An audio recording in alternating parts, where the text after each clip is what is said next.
Buen día, soy estudiante de la carrera de licenciatura en Psicología de la Universidad Tecnológica de Honduras, donde actualmente estoy cursando la asignatura de Filosofía impartida por el catedrático Guillermo Brand. En calidad de tarea estoy presentando este video relacionado con el tema de el vitalismo, el problema de la vida. Y en cuanto a este tema podemos mencionar que el vitalismo es una corriente filosófica que considera la vida como un principio fundamental e irreductible a leyes físicas o químicas, distinguiéndola de la materia inerte por una fuerza o un impulso vital específico. Esta fuerza, a menudo llamada fuerza vital, no es explicable por la ciencia tradicional y es lo que permite la existencia y desarrollo de los seres vivos. Hay algunos conceptos claves del vitalismo que quisiera poder mencionar. Número uno de ellos es la fuerza vital. ¿En qué consiste la fuerza vital?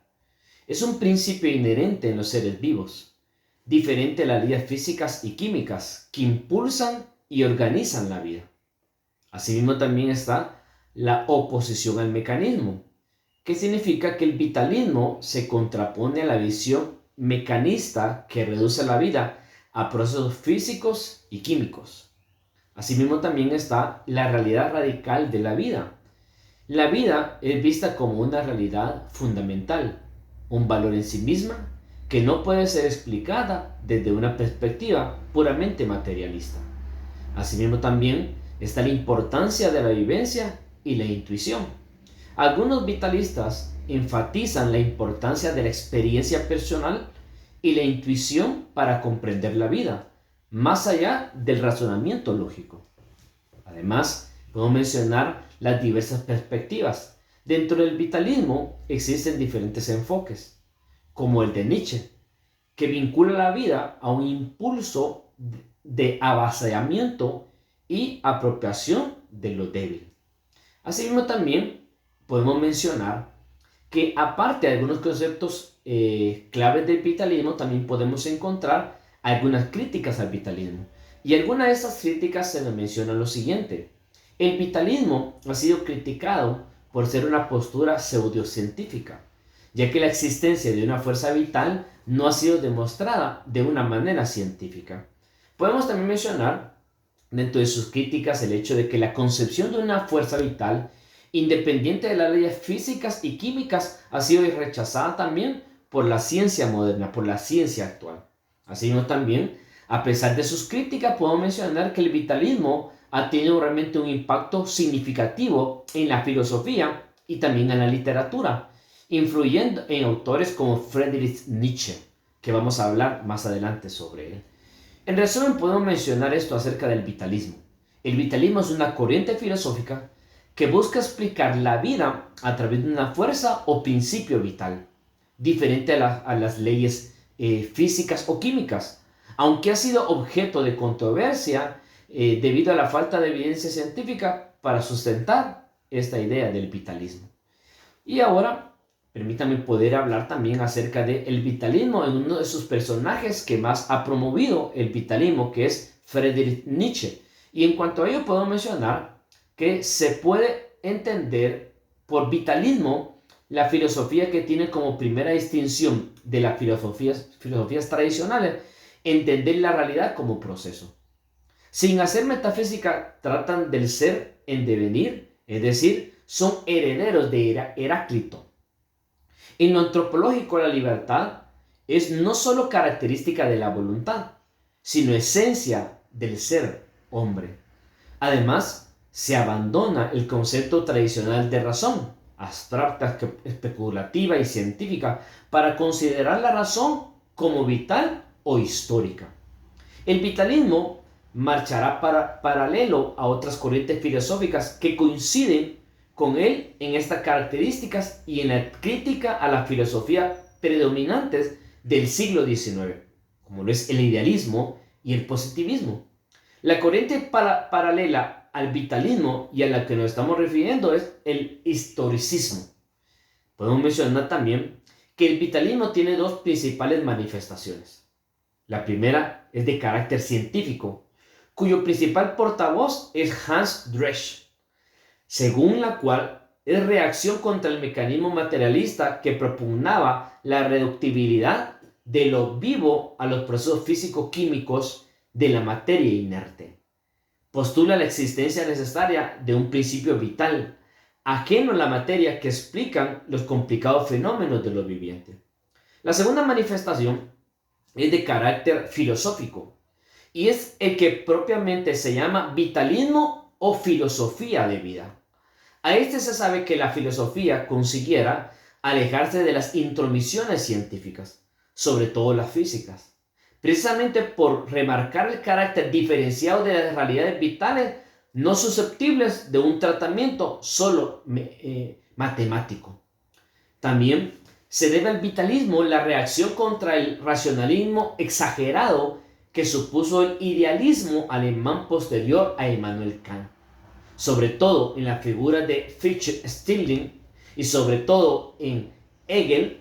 Estas razones nos presentan a nosotros, los vitalistas, exaltando lo siguiente. Número 1, la vida como una realidad radical. Número 2, ontológicamente la vida es la substancia del hombre.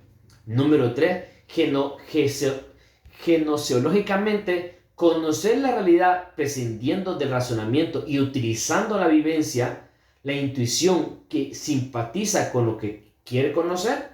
Más que razonar sobre las cosas, hay que tener experiencias vitales de ellas o con ellas. Axiológicamente, filosofía de los valores. No hay otro criterio para jerarquizar los valores que determinan qué es lo bueno y lo malo, más que la vida.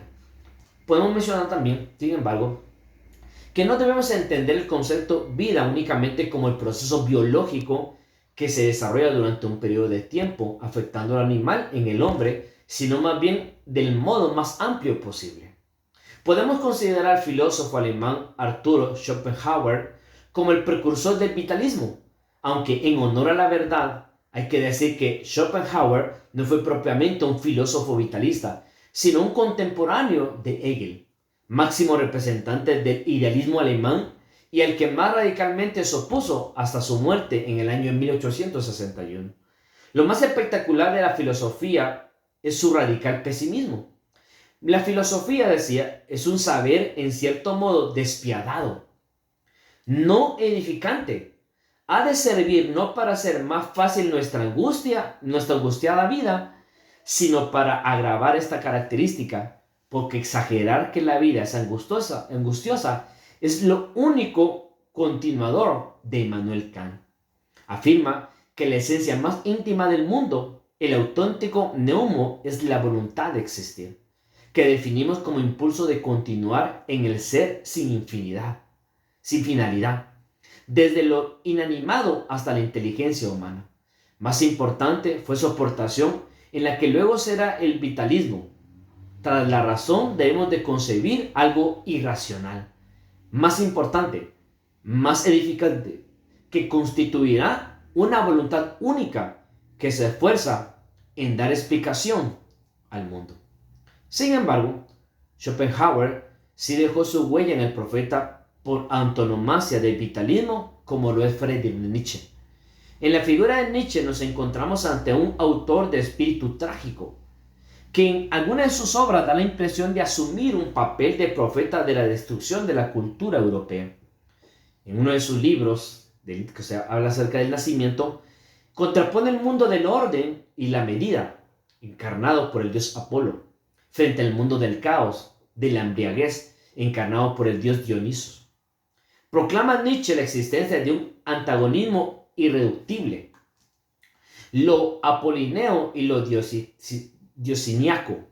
Reconocer ese enfrentamiento es la esencia del pensamiento trágico, aquel que se niega a someterse a cualquier justificación de la vida y de lo real.